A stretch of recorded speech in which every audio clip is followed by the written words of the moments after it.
Shalom, friends. First of all, before I started, I wanted to read from Strong's Concordance, the meaning of shalom. It means completeness, wholeness, health, peace, welfare, safety, soundness, tranquility, prosperity, perfectness, fullness, rest, harmony, absence of agitation or discord. So, shalom to all of you. I am going to do a series telling you my birth stories. I'm going to do it for a few reasons. Number one, I'm going to do it so that I get used to making videos, and that's 10 videos that I have that I can share with you. Also, I want to do it so that you can get to know me. We can have some bonding time. Also, I did read an article recently about how new moms are not prepared for labor and delivery. They don't quite know what to expect because they don't have any experience, of course. Back in the days, they had bigger families, and they, they got to experience mom in labor numerous times, or a sister or an aunt. So I know for me, when I look back, my first labor and delivery, I feel like I was at a bit of a loss because I didn't really know what to expect. And I was with my sister in and out for her first two kids. So I guess I had some clue, but I still felt unprepared, and like I didn't have self-confidence. So looking back, yeah, that was a bit of a hindrance. So I don't know, maybe some of this can help you guys. Also, I think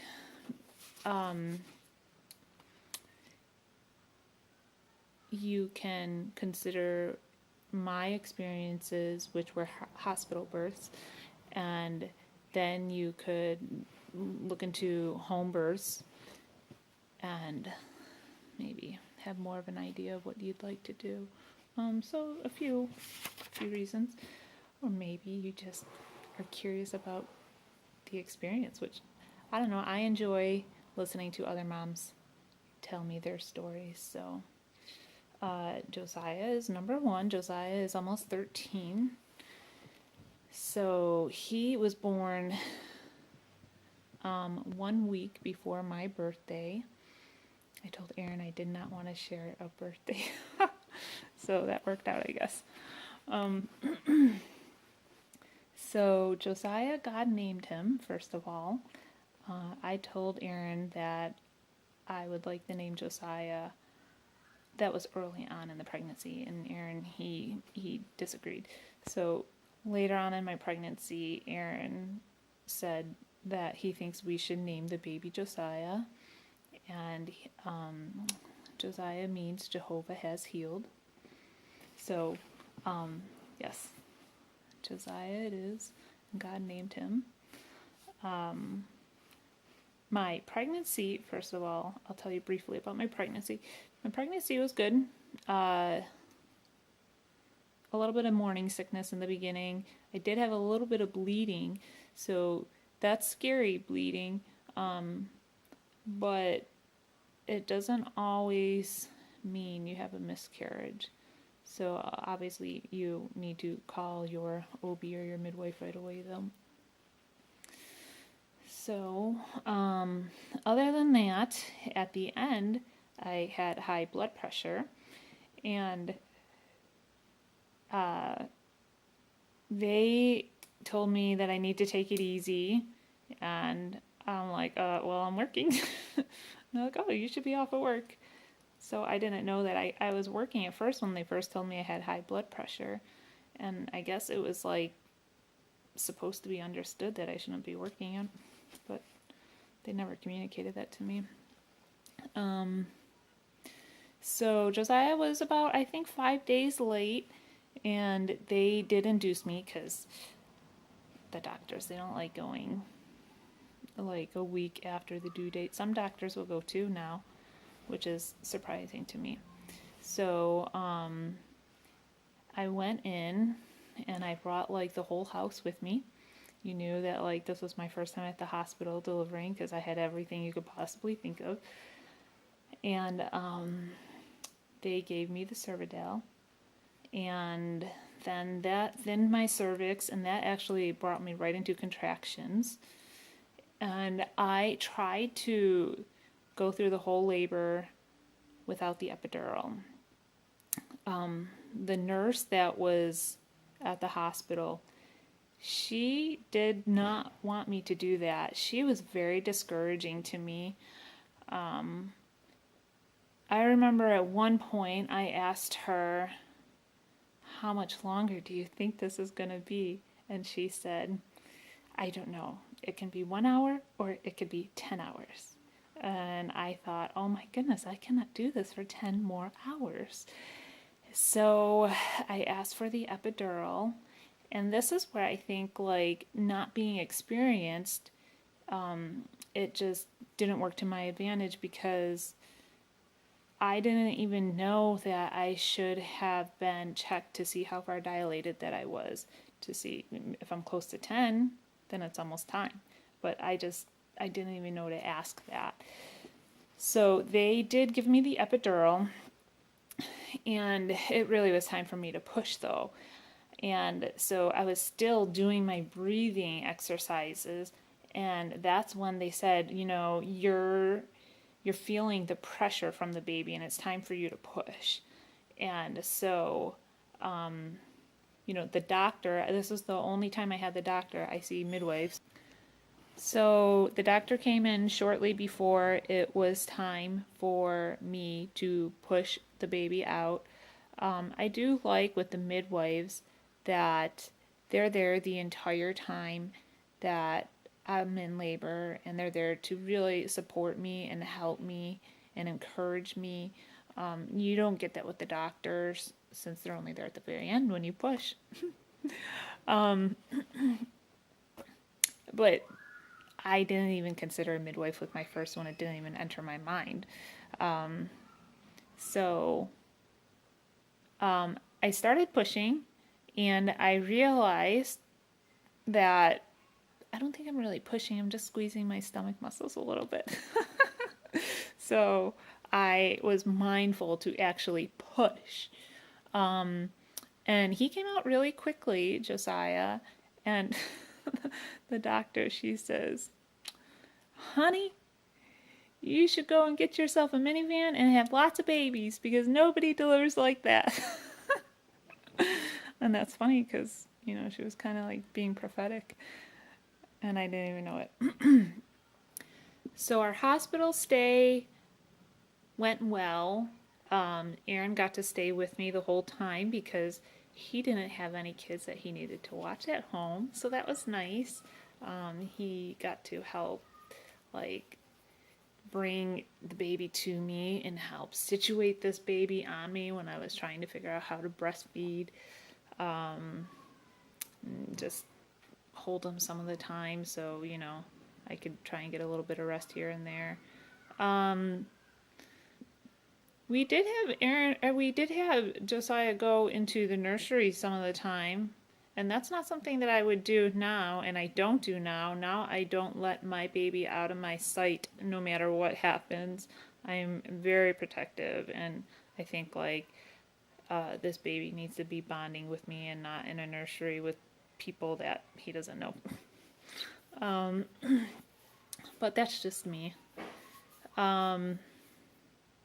So we had, I think, a pretty typical labor, delivery, hospital stay. Nothing unusual, really, other than they did say that he had low blood sugar, and they said you need to feed him a certain amount every, like, 2 hours or something. And after I nursed him, I needed to give him, we had to give him formula.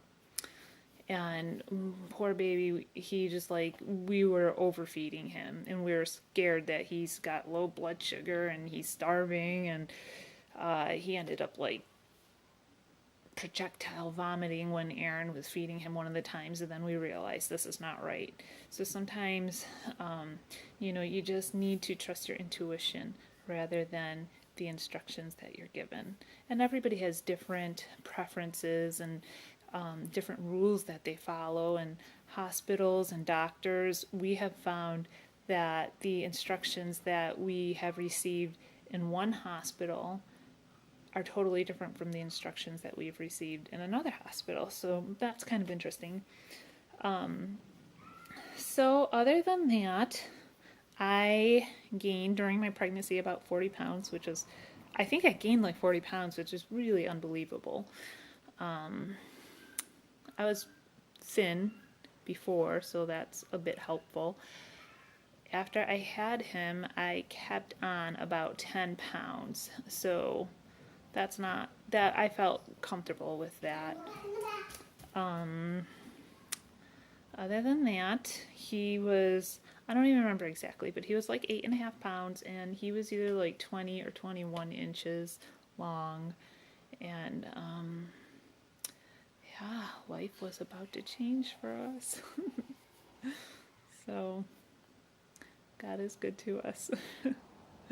All right, well, so the stories get more exciting. Lord. Yes, so I will try and put up another video within a week. One last thing that I wanted to add is something that I heard a friend say a very long time ago, and it is that giving birth is very womanly, but not very ladylike. And that's very true. So, men, you are welcome to listen to the stories, and I will do my best to be as ladylike as I can telling them. But giving birth, it is something that is a messy thing, but it is a beautiful thing too. And it's miraculous. Okay, well, I guess that is all for now. Hello, everybody. I just got finished watching Theresa's video, and I'm about to upload it. And I wanted to say, first of all, Theresa making a video to upload on YouTube is a momentous thing. She has not done anything on social media ever in her entire life, and so this is a big deal. I wanted to also say that it would have been good if she put that disclaimer in the beginning as opposed to at the end about her birth stories, but they definitely do get more exciting is a nice simple way to put it. So take that disclaimer to heart. But I wanted to elaborate on when she said that God had named Josiah. And I'll just say this. When she and I met, I was 25, she was 20. We got married at 22 and 27. But I had been married previously in my early 20s. And we would both agree that it was a mistake. But, even so, without any children and the marriage not being very long, it was a very difficult emotional thing for me to go through. And I saw not only my marriage to Theresa, but then this expecting the birth of our first child as really being the culmination of my healing from that experience. So I'm not even sure if I remember her telling me that she liked the name Josiah. It was something I'd never heard before. I might just remember that she told me she said that. Now, I'm sure that's true, and that I didn't like it, and I dismissed it, and she left me alone.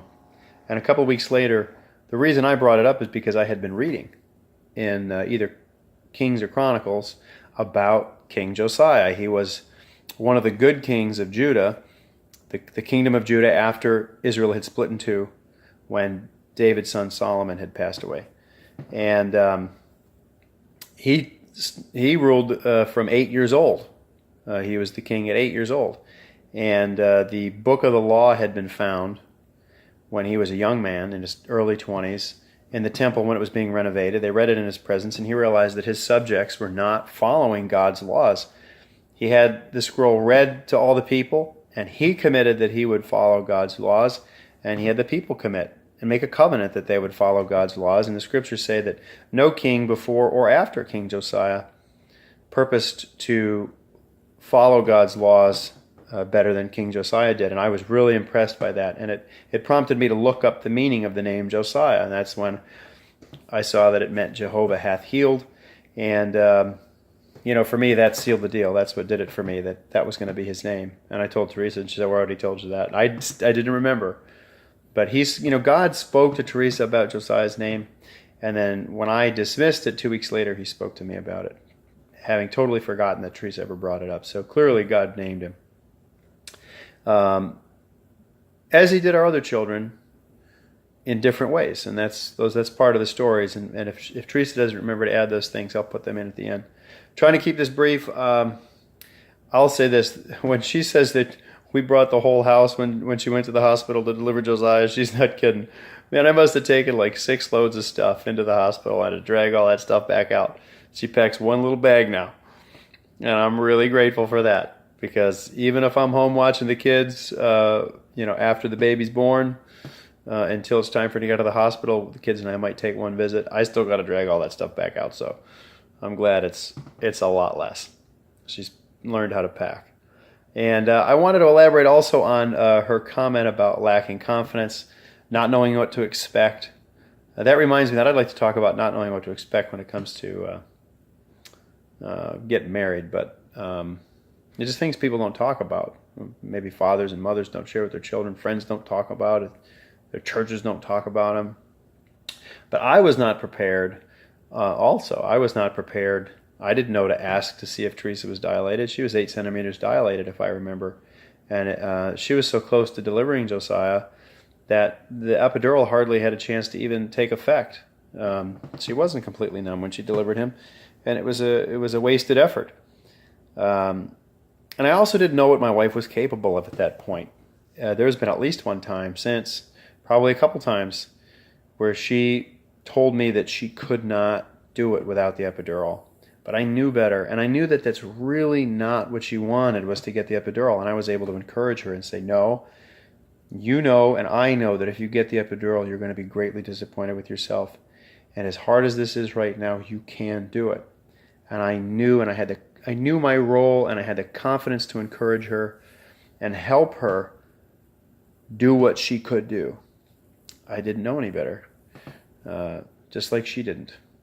And so hopefully that helps somebody.